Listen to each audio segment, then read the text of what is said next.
اعوذ باللہ من الشیطان الرجیم بسم اللہ الرحمن الرحیم الحمد للہ الذی لا يبلغ مدحته القائلون والصلاة والسلام على اشرف الانبیاء والمرسلین وعلى آلہ الطیبین الطاہرین اما بعد فقد قال اللہ تبارک وتعالی فی کتابہ الکریم وقولہ الحق بسم اللہ الرحمن الرحیم والنازعات غرقا صدق اللہ العلی العظیم۔ السلام علیکم ورحمۃ اللہ وبرکاتہ۔ محترم ناظرین، محترم سامعین، ہم سورہ النازعات کی تفسیر پڑھ رہے ہیں۔ کل ہم نے اس کی ابتدائی 5 آیات کے حوالے سے تفسیر عرض کی تھی، جس میں میں نے عرض کیا تھا کہ خداوند عالم کے تدبیر امور اور ربوبیت میں ملائکہ کا دخل ہے، اور تمام امور جو کائنات میں انجام پاتے ہیں وہ امور جو ہیں خداوند عالم ملائکہ کے ذریعے انجام دیتا ہے، ملائکہ انجام دیتے ہیں۔ ہر فرشتے کو خداوند عالم نے ایک خاص ماموریت دے رکھی ہے،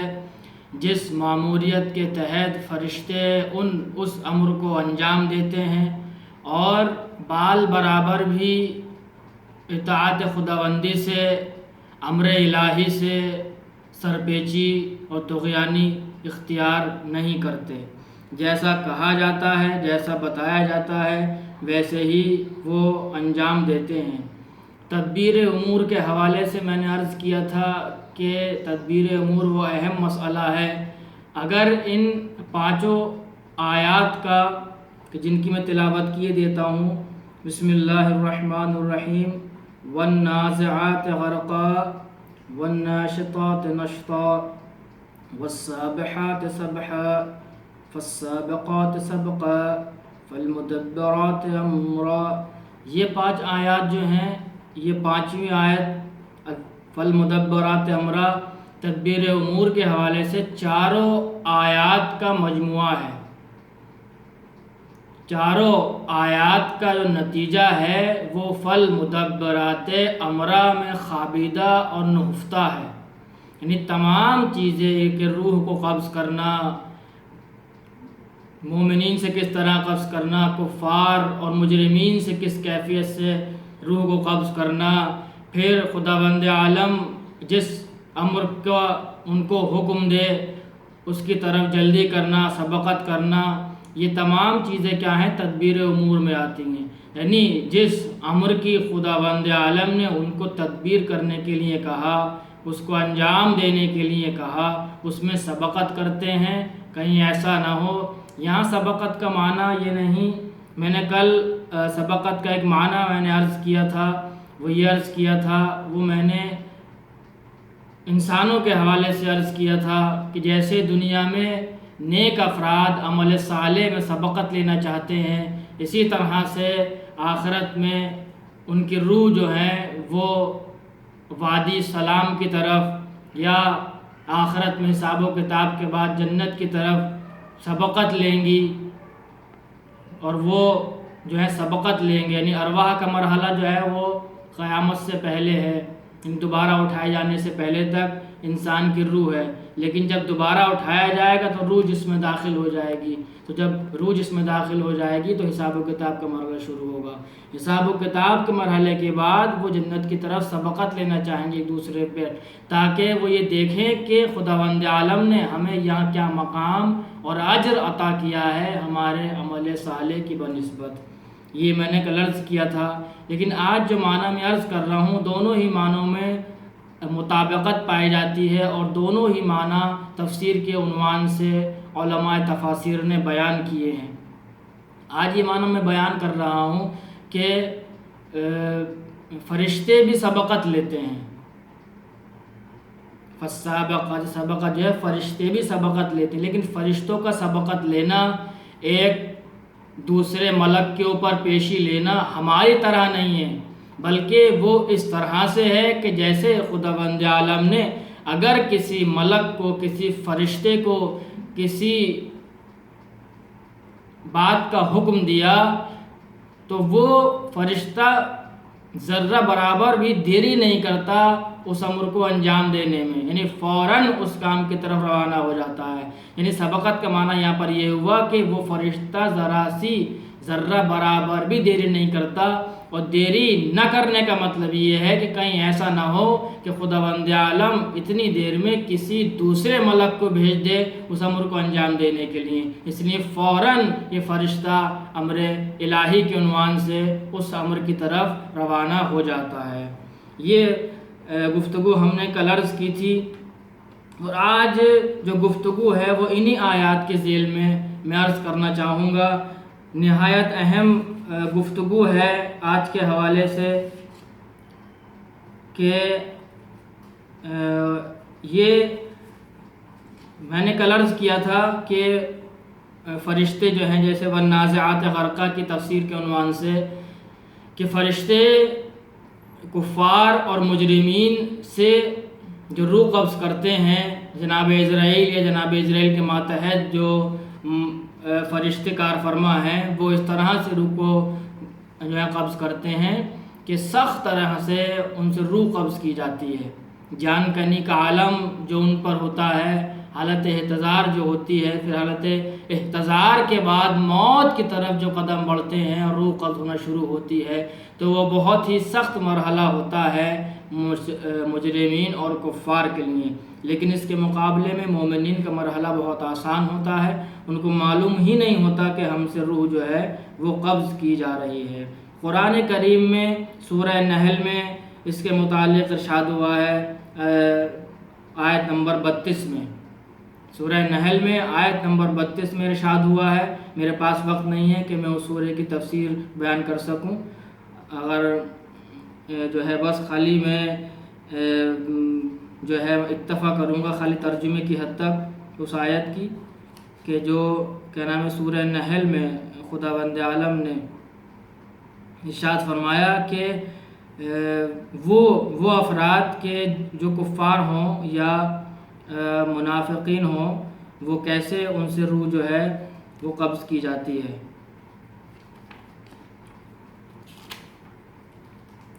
آیت نمبر 32 ہے، آیت نمبر 32 میں ارشاد خداوندی ہے کہ یہ آیت نمبر 32 اور نحل جو ہے یہ مومنین کی روح جو جب قبض ہوتی ہے تو اس کے حوالے سے گفتگو ہے، کس کیفیت سے فرشتے مومنین کی روح کو قبض کرتے ہیں۔ بسم اللہ الرحمن الرحیم، الذین تتوفاہم الملائکۃ طیبین یقولون سلام علیکم ادخلوا الجنۃ بما کنتم تعملون۔ جب یہ فرشتے مومنین کی ارواح کو قبض کرتے ہیں، الذی تتوفاہم الملائکۃ طیبین، جب یہ ملائکہ روح قبض کرتے ہیں طیبین مومنین کی، عمل صالح انجام دینے والے افراد کی، یقولون کہتے ہیں، کیا کہتے ہیں؟ سلام علیکم، سلامتی ہو تمہاری اور تمہارے اوپر کیا ہے؟ اللہ کی طرف سے سلامتی ہو، خیر و عافیت ہو۔ پھر کیا کہتے ہیں؟ ادخلوا الجنۃ، اے لوگو، اے مومنین، جنت میں داخل ہو جاؤ، بما کنتم تعملون، ان اعمال کی جزا ہے یہ تمہاری کہ جو تم نے دنیا میں انجام دیے۔ یہ کیفیت ہوتی ہے مومنین کی ارواح قبض ہوتے وقت۔ جب اس طرح کی بشارت کسی کو دی جا رہی ہو روح قبض ہونے کے وقت، تو کیسے جان کنی کا عالم اس پر سخت ہوگا، بلکہ مسکراتے ہوئے انسان کی جان جو ہے وہ نکل جاتی ہے، روح انسان کی قبض ہو جاتی ہے۔ یہ مرحلہ کس کے حوالے سے ہے؟ مومنین کے حوالے سے۔ لیکن مجرمین کے حوالے سے اسی سورہ میں آیت نمبر 28 میں ارشاد خداوندی ہے، بسم اللہ الرحمن الرحیم، الذین تتوفاہم الملائکۃ ظالمی انفسہم فالقوا السلام ما كنا نعمل من سوء بلا ان اللہ علیم بما کنتم تعملون۔ جب ملائکہ روح قبض کرتے ہیں ظالمی انفسہم، ان افراد کی کہ جنہوں نے اپنے نفس پر ظلم کیا، یعنی کفر اختیار کیا، عمل صالح انجام نہیں دیے، تو ان افراد کے لیے ارشاد ہے کہ ان افراد نے جو عمل انجام دیے وہ عمل سوء انہوں نے انجام دیے، اور وہ یہ کہتے ہیں کہ ہم دنیا میں نیک عمل انجام دینے والے نہیں تھے، اس لیے ان سے ملائکہ کی جو برخورد ہوتی ہے اور جو کیا نام ہے ان کا رویہ ہوتا ہے ان کے ساتھ وہ اچھا نہیں ہوتا۔ دیگر آیات بھی اس میں ہیں، جیسے سورہ انفال میں آیت نمبر 50 ہے، سورہ محمد میں آیت نمبر 27 ہیں، اور بھی قرآن کریم میں مختلف مقامات پر فرشتوں کی گفتگو ہے کہ جب وہ مجرمین کی ارواح کو قبض کرتے ہیں ان کے حوالے سے گفتگو ہے۔ اب کچھ کیا نام روایات میں عرض کرنا چاہوں گا ان آیات کی تفسیر کے ذیل میں، کہ جن سے یہ واضح ہوگا کہ جب جان کنی کا عالم انسان پر ظاہر ہوتا ہے، جب علائم موت مرگ انسان پر ظاہر ہوتے ہیں تو کیا کیفیت ہوتی ہے انسان کی، کیونکہ اسے صرف وہ شخص بیان کر سکتا ہے کہ جس کی جان نکل رہی ہے، یا وہ بیان کر سکتے ہیں کہ جو ہر چیز پر شاہد ہیں، یا وہ افراد، وہ شخصیتیں، وہ ذوات مقدسہ بیان کر سکتی ہیں جو انسان کی تخلیق سے آشنا ہیں، بلکہ یوں کہوں کہ جو تمام کائنات کی تخلیق سے آشنا ہے، کیونکہ کائنات خلق ہو رہی تھی اور یہ ذوات مقدسہ جو تخلیق کائنات کا مشاہدہ کر رہے تھے، اور وہ کون ہیں؟ وہ محمد و آل محمد علیہ الصلوۃ والسلام ہیں۔ تو روایت ہے حضرت امیر المومنین علی بن ابی طالب علیہ الصلوۃ والسلام سے، آپ ارشاد فرماتے ہیں کہ جب انسان پر جان کنی کا عالم ہوتا ہے، علائم مرگ اس پر ظاہر ہوتے ہیں، تو کن کن اعضاء پر سب سے پہلے یہ کیفیت جو ہے طاری ہوتی ہے؟ مولا ارشاد فرماتے ہیں کہ سب سے پہلے اس شخص کی زبان بند ہو جاتی ہے، سب سے پہلے اس شخص کی زبان بند ہو جاتی ہے، زبان بند ہونے کے بعد جو ہے پھر کانوں پر ایک کیفیت طاری ہوتی ہے، اس کو کوئی بھی آواز جو ہے وہ سنائی نہیں دیتی، پھر اس کی قوت سماعت جو ہے وہ سلب کر لی جاتی ہے، لیکن ابھی وہ دیکھ رہا ہے کہ اس کے اطراف میں کون افراد ہیں، وہ لوگوں کے لبوں کو ہلتا ہوا دیکھ رہا ہے، لیکن کوئی آواز اس کے کان میں ان افراد کی نہیں پہنچ رہی، زبان سے نہیں بول سکتا، کانوں کی سماعت ختم ہو گئی، لیکن ابھی بینائی باقی ہے، دیکھ رہا ہے اپنے اطراف میں اور سوچ رہا ہے کہ یہ لوگ کیوں جمع ہوئے ہیں، کیوں رو رہے ہیں، کیوں ان کی آنکھوں سے آنسو جاری ہیں، کیوں ان کے لب جو ہل رہے ہیں یہ کیا کہہ رہے ہیں، لیکن ہلکے ہلکے کیفیت جب شدت اختیار کرتی جاتی ہے، علائم مرگ میں شدت پیدا ہوتی چلی جاتی ہے، تو پھر اس کی آنکھوں کے سامنے بھی ہلکے ہلکے اندھیرا چھانے لگتا ہے، اور پھر ایک وقت وہ آتا ہے کہ بالکل اس کو دکھائی نہیں دیتا اور روح اس کی قبض ہو جاتی ہے۔ یہ مرحلہ ہے، اور یہ جو ہے مولا علی بن ابی طالب علیہ الصلوۃ والسلام نے نہج البلاغہ میں ارشاد فرمایا ہے، خطبہ نمبر 107 میں۔ پھر ایک روایت اور کہ جیسے آپ نے بھی سنا ہوگا اور یہ کہا جاتا ہے عموماً کہ جب انتقال ہوتا ہے کسی شخص کا تو ائمہ تشریف لاتے ہیں، حضرت علی بن ابی طالب علیہ الصلوۃ والسلام تشریف لاتے ہیں، تو یہ مرحلہ جو ہے وہ تمام افراد کے سامنے تشریف لاتے ہیں، وہ یہ بھی روایت میں عرض کروں گا، چاہے وہ مومن ہو، منافق ہو، کافر ہو، جو فرد بھی دنیا سے جاتا ہے ان کو دیکھے بغیر دنیا سے نہیں جا سکتا، لیکن فرق کیا ہے، اگر مومن دیکھے گا تو اس کو دیکھنے کا فائدہ کیا ہے، اگر مجرم دیکھے گا، منافق دیکھے گا، کافر دیکھے گا، دشمن اہل بیت ان کو دیکھے گا تو اس کو دیکھنے کا فائدہ کیا ہے، یہ بات اہمیت رکھتی ہے، لیکن دیکھتے سب نے خود ارشاد فرمایا حضرت علی ابن ابی طالب علیہ الصلوۃ والسلام نے کہ کوئی شخص دنیا سے نہیں جاتا مگر یہ کہ مجھے دیکھے۔ حدیث ہے ہمارے چھٹے امام جعفر صادق علیہ الصلوۃ والسلام سے، آپ ارشاد فرماتے ہیں کہ ما من مؤمن یحضرہ الموت الا رأى محمدا وعلیا حیث تقر عینہ ولا مشرک یموت الا رآہما حیث یسوہ۔ مولا ارشاد فرماتے ہیں، ہمارے چھٹے امام ارشاد فرماتے ہیں کہ کوئی بھی مومن دنیا سے نہیں جاتا مگر یہ کہ پیامبر گرامی حضرت محمد مصطفیٰ صلی اللہ علیہ وآلہ وسلم کو دیکھے اور حضرت علی ابن ابی طالب علیہ السلام کو دیکھے اور دیگر ائمہ کو دیکھے، ان کو دیکھے بغیر دنیا سے جاتا نہیں۔ لیکن محب اہل بیت کہ جسے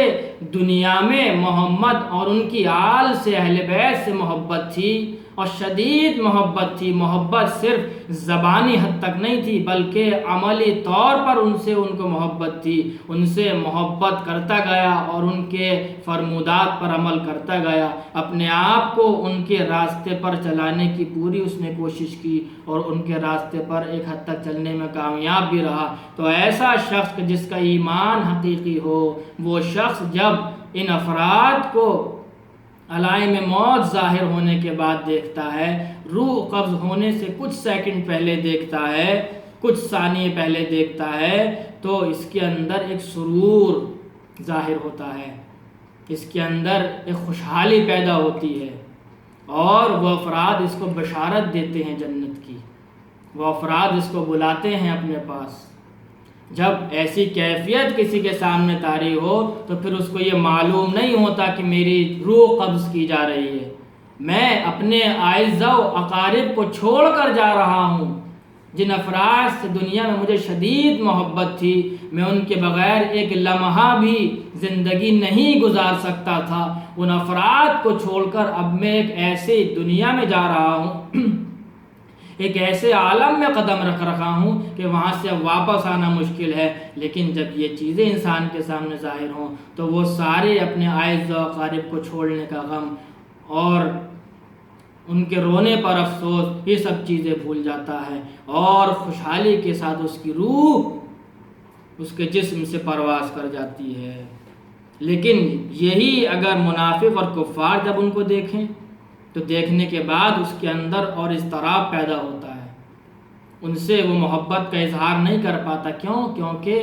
جب وہ محبت کا اظہار کر سکتا تھا علائم موت ظاہر ہونے سے پہلے ان سے دشمنی رکھی، ان سے محبت کا اظہار نہ کیا، ان سے محبت نہ کی، اہل بیت پیغمبر سے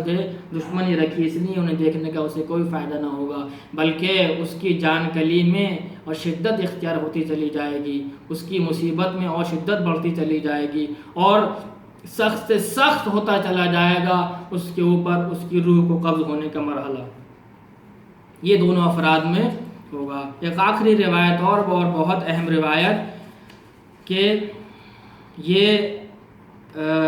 جو روایت ہے یہ بہت اہم روایت ہے، یہ بھی کیا نام ہے ہمارے چھٹے امام جعفر صادق علیہ السلام سے ہے، کہ جس میں مولا ارشاد فرماتے ہیں کہ ما من احد یحضرہ الموت الا وکل بہ ابلیس من شیاطینہ من یأمرہ بالکفر وَيُشَكِّكُهُ فِي دِينِهِ حَتَّى تَخْرُجَ نَفْسُهُ فَمَنْ كَانَ مُؤْمِنًا لَمْ يَقْدِرْ عَلَيْهِ فَإِذَا حَضَرْتُمْ مَوْتَاكُمْ فَلَقِّنُوهُمْ شَهَادَةَ أَنْ لَا إِلَهَ إِلَّا اللَّهُ وَأَنَّ مُحَمَّدًا رَسُولُ اللَّهِ حَتَّى يَمُوتَ۔ ارشاد فرماتے ہیں کہ جب کسی انسان کے اوپر علائم موت ظاہر ہوتے ہیں تو شیطان اس شخص کے پاس اپنے گروہوں میں سے ایک فرد کو بھیجتا ہے۔ بہت اہم بات کہنے جا رہا ہوں، جب کسی انسان کے اوپر علائم موت ظاہر ہوتے ہیں تو شیطان اپنے گروہ میں سے ایک فرد کو اس کے پاس بھیجتا ہے، اور وہ شخص یعنی وہ شیطان کا ایک فرد اس کے گروہ سے جو آتا ہے وہ اس پر مامور ہوتا ہے کہ مرنے والے شخص کو بہکائے اور اس کو شہادتین پڑھنے نہ دے، ایسے اسباب اس کے سامنے لائے، ایسی چیزیں اس کے سامنے پیش کرے، اس طرح سے اس کو ڈرائے کہ وہ کلمہ شہادتین نہ کہہ پائے اور اس کی جان جو ہے وہ نکل جائے، اور اس کو اس کے دین میں شک پیدا کرے، اس کے دین میں جس دین پر وہ دنیا میں عمل کر رہا تھا، ابھی تک عمل کر رہا تھا، اس دین میں کیا شک و شبہات پیدا کرے۔ اس لیے کہا جاتا ہے کہ جیسے امام خمینی رحمۃ اللہ علیہ سے نقل ہے کہ جو افراد اس وقت ان کے پاس موجود تھے کہ جب ان کا آخری وقت تھا، تو وہ کہتے ہیں کہ وہ اپنے ایک پوتے سے بہت شدید محبت کرتے تھے۔ امام خمینی رحمۃ اللہ علیہ اپنے ایک پوتے سے شدید محبت کرتے تھے، بہت بے پناہ محبت کرتے تھے، لیکن جب علائم مرگ ظاہر ہوئے تو انہوں نے سب سے پہلے یہ کہا کہ اس کو میرے سامنے سے لے جاؤ، اس کو میرے سامنے سے لے جاؤ۔ جب پوچھا گیا تو بتایا کہ شیطان اس وقت آتا ہے اور جو چیز انسان کو دنیا میں سب سے محبوب ہوتی ہے اس چیز کو سامنے اس کے لے کر آتا ہے اور اس چیز کو اس کے سامنے ختم کرنا چاہتا ہے، مارنا چاہتا ہے اس کو۔ انسان کو لگتا ہے کہ یہ مار دے گا، لیکن شیطان مار نہیں سکتا، لیکن اس کو لگتا ہے کہ یہ اگر مال سے محبت ہے تو مال کو سامنے لے کر آئے گا، اگر اولاد سے زیادہ محبت ہے تو اولاد کو سامنے لے کر آئے گا، لیکن اگر انسان کو اپنے عمل صالح سے زیادہ محبت ہے تو پھر وہاں شیطان کچھ نہیں کر سکتا۔ مال کو لے کر آئے گا، دیکھو ہم تمہارا مال سارا ختم کر دیں گے، جلا دیں گے۔ اولاد کو لے کر آئے گا، ہم تمہاری اولاد کو مار دیں گے۔ زوجہ کو لے کر آئے گا، زوجہ کو مار دیں گے۔ اس لیے کہا جاتا ہے کہ انسان زیادہ محبت صرف و صرف اپنے اعمال سے کرے، وہی انسان کے آخرت میں کام آتے ہیں۔ دنیا میں دیکھیے، دنیا میں رہنے کا جو طریقہ ہے، اولاد کے حوالے سے حقوق ہیں ان کے وہ ادا کرنا واجب ہے انسان کے اوپر، زوجہ کے حوالے سے حقوق ہیں ان کے ادا کرنا ہے، والدین کے حوالے سے، بہن بھائی کے حوالے سے جو حقوق انسان کے اوپر واجب کیے ہیں، اگر وہ ان حقوق کی ادائیگی کرے گا تو یہی حقوق اس کے عمل صالح میں تبدیل ہو جائیں گے، یہی حقوق اس کے عمل صالح میں تبدیل ہو جائیں گے۔ محبت کا حکم دیا گیا، اپنے اعز و اقارب سے محبت کرو، زوجہ کا خیال رکھو، والدین کا خیال رکھو، اولاد کا احترام کرو، ساری باتیں اپنی جگہ پر ہیں۔ تو یہاں پر کہتے ہیں کہ وہ اس طرح سے لے کر آئے گا۔ اب جب انسان کی روح جب نکلنے کی ہوتی ہے تو وہ اپنے مال سے مخاطب ہوتا ہے کہ اے مال، کہ میں نے،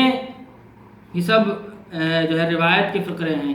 کہ اے مال، میں نے دنیا میں جو ہے صرف و صرف تجھ کو جمع کرنے میں زندگی اپنی ختم کر دی۔ میں صرف دنیا میں اس بات پر، اب تک میں صرف اس بات پر حریص تھا، لالچ تھا مجھے کہ میں تجھے زیادہ سے زیادہ جمع کر سکوں، اور میں نے تجھے اللہ کی راہ میں خرچ کرنے سے بخل اختیار کیا، بخالت کی، میں نے